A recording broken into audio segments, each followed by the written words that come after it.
Denny Indrayana, tersangka yang kabur ke Australia, memberanikan diri ingin membela residivis bersama teman-temannya. Tersangka membela residivis. Denny Indrayana, Anda dibuang ke Australia atau Anda kabur ke Australia. Selama ini, Anda 10 tahun atau 1 dekade, Anda adalah tersangka. Mosato akan beberkan ke semua masyarakat Indonesia. Mungkin pada waktu itu ada yang belum tahu siapa sosok Anda.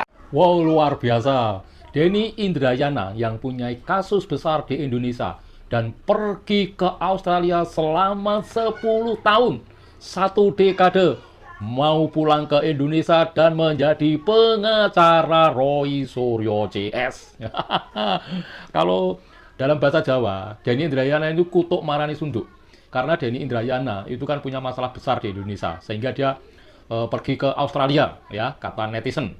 Ya. Nah, kali ini saya akan spill sebuah video dari netizen yang dengan semangat sekali, ya, mengkuliti Denny Indrayana.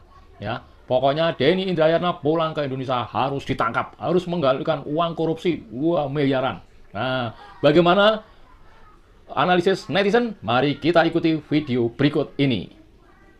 Denny Indrayana, tersangka yang kabur ke Australia, memberanikan diri ingin membela residivis bersama teman-temannya. Tersangka membela residivis. Denny Indrayana, Anda dibuang ke Australia atau Anda kabur ke Australia. Selama ini, Anda 10 tahun atau 1 dekade, Anda adalah tersangka. Mosato akan beberkan ke semua masyarakat Indonesia. Mungkin pada waktu itu ada yang belum tahu siapa sosok Anda, ataupun generasi terkini belum terlalu mengetahui siapa Anda. Tetapi, rekam jejak Anda tidak akan pernah bisa dibohongi. Denny Indrayana. Oke, mari kita bongkar bagaimana keterhubungannya Denny Indrayana dan Roy Suryo juga berlatar belakang partai apa. Kita lihat. Di sini, Mosato sudah merangkum dalam sebuah narasi dan mendapat sekian banyak informasi. Seperti biasa, Mosato akan selalu menyajikan yang valid kepada masyarakat Indonesia. Ya, terima kasih untuk yang sudah mendukung. Kita mulai. Mari kita bongkar. Ada yang penasaran? Nah, ikuti sampai selesai ya. Keterlibatan Denny Indrayana membela Roy Suryo pada dasarnya menawarkan momen politik yang terlalu kebetulan untuk diabaikan. Publik bukan sekadar menghubungkan mereka sebagai dua figur dengan rekam jejak kontroversial, namun juga menyoal hal menarik mendekati ujung kasus yang sedang heboh kini ya. Kita semua tahu keduanya punya sejarah panjang berada di orbit Partai Demokrat. Ya, sekali lagi, kita semua tahu bahwa keduanya punya sejarah panjang berada di orbit Partai Demokrat. Denny adalah mantan staf khusus yang dijadikan Wakil Menteri Hukum dan HAM pada tahun 2011 hingga 2014 oleh SBY.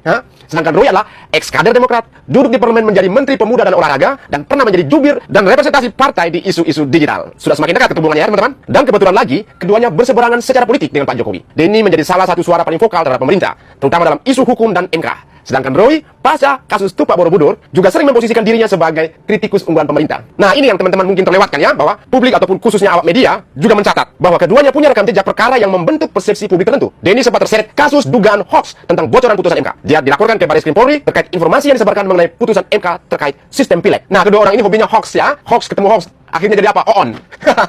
Hoax ketemu hoax artinya on ya. Iya, nggak ada data yang valid, nggak ada informasi yang valid. Antara hoax ketemu hoax ya on, ya jadi keledung kayak keledai dungu gitu. Dan ini yang menghebohkan teman-teman bahwa sebelumnya di tahun 2015, Denny ditetapkan sebagai tersangka oleh Baris Krim Polri dalam kasus payment gateway untuk pembayaran paspor di Kemenkumham. Ya, kemudian kasus ini disinyalir merugikan negara sebesar 32,09 miliar. Sampai detik ini ya, 1 dekade, seorang tersangka membela residivis. Kita lihat dulu videonya, bagaimana dulu dia sangat heboh ya, pemberitaan mengenai seorang Denny Indrayana yang akhirnya kabur ke Australia, sama seperti Roy ya, waktu itu ya, kabur ke Australia ketika diserang oleh netizen, kemudian balik lagi Indonesia ya, alasan bukan kabur ya, dan sebagainya. Pokoknya itulah cara mereka untuk menghindari dari sekian banyak polemik yang menghantui diri mereka ya, khususnya Denny Indrayana ini ya teman-teman. Kita kupas sampai selesai, teman-teman harus saksikan sampai selesai, biar generasi masa kini tahu siapa Denny Indrayana ini, yang ketika dia tampil kemarin ngomong soal moral hukum, kebenaran hukum dan sebagainya, Anda sendiri tersangka, weh. Kita lihat videonya ya. Saudara, Mabes Polri menetapkan mantan Menteri Hukum dan HAM Denny Indrayana sebagai tersangka. Denny terjerat dugaan korupsi kasus pembuatan paspor online dalam proyek Payment Gateway yang dijalankan lewat APBN 2014. Sekarang kita ke Berita Satu TV ya, biar kita hebohkan si Denny Indrayana ini ya, yang sok mau membela Roy Suryo ya. Pemirsa, mantan Wakil Menteri Hukum dan HAM Denny Indrayana resmi ditetapkan sebagai tersangka dalam kasus dugaan tindakan pidana korupsi dalam proyek Payment Gateway di kementeriannya. Satu lagi ya, biar semua heboh semua stasiun TV beritakan ya. Mantan Wakil Menteri Hukum dan HAM Denny Indrayana memenuhi panggilan penyidik Baris Krim Mabes Polri. Denny diperiksa sebagai saksi terkait kasus Payment Gateway atau pembayaran paspor secara elektronik. Jadi teman-teman, dugaan Mosato bahwa jangan-jangan dia pindah ke Australia lah paspor dari bagaimana dia korupsi itu. Bisa jadi kan?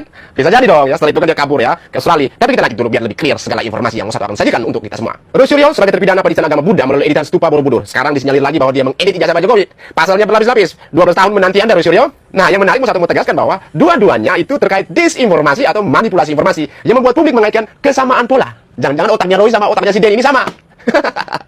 Aduh, ini tukang disinformasi. Kemarin Ibu Inalim ya, sangat terang-terangan mengatakan Roy Suryo disinformasi. Dan itu fakta. Apa yang Roy Suryo lakukan di Australia kemarin ya, bertemu dengan orang-orang di sana ya, pekerja migran ya, kemudian profesor yang bukan dari UTS Insert itu sendiri ya. Jadi menampilkan informasi yang misinformasi atau disinformasi. Ada yang kata lain hoax ya. Anda mau mengejar ijazah Mas Gibran ya, sampai kapan? Ayo kita bertempur, Roy. Bila perlu Anda sampai ke ujung dunia, ya buktikan. Kita di sini tetap akan menjadikan data yang valid. Karena apa? Melalui UTS kemarin, ada orang yang sudah membeberkan dan menertawakan kelakuan Anda di Australia. Ya. Dan teman-teman, jangan lupakan bahwa keduanya selalu mengambil posisi sebagai korban. Itu keduanya selalu mengambil posisi sebagai korban atau dengan kata lain apa, whistleblower ya, versi mereka sendiri gitu, versi mereka sendiri. Denny selalu berada pada narasi membongkar kecurangan. Roy selalu menyatakan dirinya disalahpahami. Aduh, Roy. Polanya itu serba gini ya teman-teman, posisi oposisi moral walau faktanya rumit. Ini yang saya bilang apa, orang-orang yang memposisikan dirinya sebagai korban atau whistleblower itu kayak gini gitu, menganggap dirinya disalahpahami gitu. Ujung-ujungnya apa ya, minta ke Pak Prabowo untuk intervensi. Sisi lain juga teman-teman, keduanya juga menggunakan isu hukum sebagai panggung politik. Ini yang menjadi clue di materi kita teman-teman ya, bahwasanya Denny lewat kritik terhadap MK dan proses hukumnya, Roy lewat polemik kasus digital sampai ke wilayah agama. Mereka berdua ini jago menjadi korban, jago buat hoax ya. Setelah tak lagi menjadi wakil menteri ya, Denny mencoba peruntungan maju di pemilihan legislatif di Kalimantan Selatan, provinsi kelahirannya dia ya.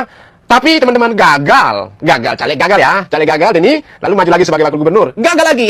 Popularitasnya di Jakarta sebagai wakil menteri, pakar hukum tata negara, dan bekal guru besar di UGM tidak laku di kampungnya sendiri. Gimana tuh? Ayo. Ini popularitasnya tidak laku di kampungnya sendiri, teman-teman. Demikian juga teman-teman seperti Roy Suryo, setelah tidak lagi menjadi menteri, kemudian praktis menjadi gelandangan politik. Dia mencoba calon di pileg di sebelumnya ya, tapi gagal juga, nasibnya sama, caleg gagal. Apalagi dia mundur ya, dia mundur dari Partai Demokrat, teman-teman. Meski di balik layar kita tahu hubungan antara Roy dan ketum partainya. Ya, kita harus ketahui bahwa hubungan di antara Roy dan ketum partainya itu ya, teman-teman, ya. Dengan kondisi mereka kini ya, maka hanya dengan panggung sensasi dan kontroversi mereka mencoba eksis manggung.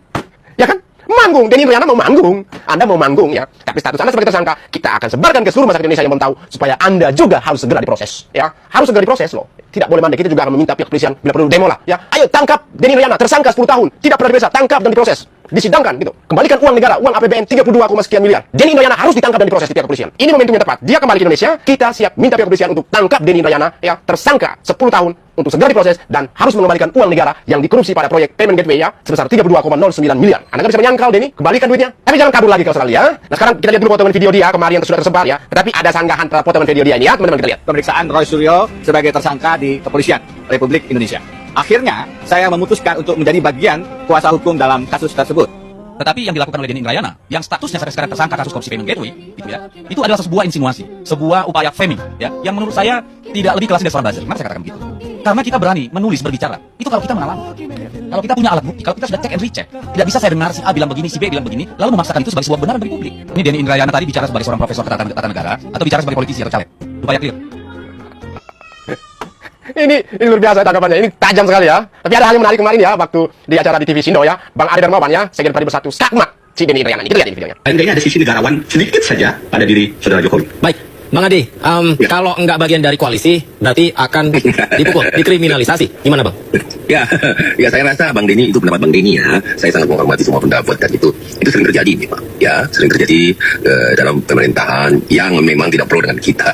Ya, artinya itu politis sekali. Bahasa-bahasa politis Bang Denny ini kan itu saya belum melihat bukti-buktinya. Gini, Bang Denny harus mengetahui Bang bahwa ini bukan semata-mata Pak Roy ini mau mencari kebenaran Bang Denny. Bahwa Mas Yudi ya, ijazah itu dia bukan mau melihat atau ditunjukkan ya. Itu dia mau lihat, dia mau teliti, dia yang mau membuktikan asli atau tidak. Nah sekarang kapasitas Roy Suryo ini apa? Mati kutu kan si Denny Indrayana? Ya, mempertanyakan soal kapasitas Roy Suryo. Apalagi seorang Denny Indrayana, kapasitas Anda untuk membela Roy Suryo. Anda adalah tersangka membela residivis ya. Ketemu ini tukang disinformasi, tukang hoax, kedua-duanya ini ketemu ini menjadi satu energi yang sangat negatif buat negeri ini. Saya yakin itu. Ada orang di balik mereka ya, yang kemungkinan bajunya warna, bukan baju sorry ya. Ada partai yang kemarin sudah desus-desus ya, ada partai bilang partai warna biru lah gitu dan sebagainya. Ada beberapa partai warna biru ya, ada Nasdem, ada PAN, ada Demokrat ya. Silakan kalian melihat keterhubungan yang terdekat ya. Dan ini semakin jelas ya, menunjukkan siapa orang di balik mereka. Semakin jelas dengan kemunculan si Denny Indrayana ini ya. Semakin jelas. Kalau teman-teman mendengar penjelasan saya dari awal tadi ya, itu sudah menguatkan indikasi partai mana yang mau menyetir mereka dan apakah ini agenda pemanasan menuju 2029. Itu yang kita jaga ya. Jangan sampai terjadi pengkhianatan terbesar di dalam kubu pemerintahan Prabowo Gibran, di mana ada orang berpartai biru di dalam pemerintahan Prabowo Gibran yang saat ini masih menjadi satu kesatuan dari Kim Plus. Ya. Kalau terjadi ada namanya musuh dalam selimut, kita tidak tinggal diam. Pengkhianat ada di dalam yang menggunakan orang lain sebagai pembentuk panggung menuju 2029 dengan mencerai-beraikan persatuan dan kesatuan. Itu yang kita kejar. Ya, tentu Mo1 akan terus melakukan investigasi. Secara kebetulan juga teman-teman bahwa keduanya punya kapital digital yang sangat tinggi ya. Mereka aktor yang terbiasa bermain di ruang opini seperti di Twitter, kemudian media dan konferensi pers. Tapi akhir-akhir ini tidak ada lagi konferensi pers setelah mereka kemarin dipulangkan ya sebagai garansi ya. Lalu ada hal yang perlu kita lihat bahwa partai manapun memerlukan figur semacam itu untuk membangun momentum politik. Ya pasti ada partai-partai yang dalam hal ini membutuhkan figur ini untuk bisa melejitkan partai mereka. Itu strategi ya, itu strategi politik ya teman-teman. Yang kita harus lihat ya bagaimana mereka bermain dengan isu ini ya. Bagi Demokrat yang turun pamornya setelah ketumnya tidak lagi di istana ya, kemudian keduanya ini relevan bagi dalam narasi oposisi. Ya teman-teman, jelas sekali bahwa Partai Demokrat sedang mencari re-entry politik pasca 2024 ini setelah gagal menguasai panggung. Dan ini jelas sekali teman-teman bahwa Partai Demokrat sedang mencari re-entry politik pasca 2024 ini setelah mereka gagal menguasai panggung. Coba kalian analisis. Apakah seperti itu? Bahwa ini adalah cara mereka untuk mencari re-entry politik pasca 2024 untuk 2029. Yang kita tahu bahwa Partai Demokrat saat ini berada di dalam pemerintahan Prabowo Gibran, bagian dari Kim Plus. Coba, kalau ada musuh dalam selimut, apa yang akan terjadi? Melalui Suryo, melalui Denny Indrayana, yang punya keterhubungan dengan Demokrat. Ini kan semakin jelas siapa di balik mereka. Tetapi kita tidak mengatakan 100% bahwa Demokratlah yang bermain di belakang selama ini. Kita tidak mengatakan seperti itu. Tetapi indikasi yang kita curigai semakin jelas ya. Indikasi yang kita curigai semakin jelas. Bahwasannya sudah ada gembor-gembor isu sebelumnya, Partai Biru yang bermain dan sebagainya. Sekarang kan kita ingin mengkonfirmasi, apakah benar Partai Biru yang bermain di balik ini? Kita mencoba mencari tahu, mencari korelasi satu dengan yang lainnya. Tiba-tiba muncullah si Denny Indrayana ini, yang juga lah kader Demokrat. Di mana pada masa SBY, dia diangkat menjadi Wamenkumham. Kemudian dia terjerat kasus tersangka, kabur ke Australia hingga 1 dekade ini. Siapa yang menyelamatkan dia? Masa tersangka bela residivis? Syukur-syukur kalau seandainya bukan Demokrat yang bermain. Tetapi kalau seandainya ini benar, maka inilah suatu pemanasan yang sangat-sangat luar biasa. Ya, suatu pemanasan dalam politik menuju panggung 2029 yang menggunakan pion Roy Suryo dengan si Denny Indrayana ini, ya, sebagai bola liar untuk menebar isu hoax, tebar disinformasi. Dengan kata lain, ya kami kalau kita analisis ya dengan kata lain, ya kami kan si Roy Suryo kan bukan kader kami lagi. Denny Indrayana kan udah lama tidak berhubungan sama Demokrat. Siapa tahu. Wow, luar biasa analisis dari netizen tadi ya. Jadi Denny Indrayana ini berani-beraninya pulang ke Indonesia untuk menjadi pengacara Roy Suryo ya. Dan kita tahu bahwa Denny Indrayana dan Roy Suryo dulu itu satu geng dalam satu partai ya. Nah, ini netizen mengatakan bahwa siapa di balik ini semuanya itu semakin kelihatan ya. Nah, kita tidak bisa menyebut partainya, yang jelas Roy Suryo sama Denny Indrayana itu pernah satu partai. Oke, nanti kita lihat saja apakah Denny Indrayana benar-benar berani pulang ke Indonesia dan jadi pengacara Roy Suryo. Kita tunggu saja.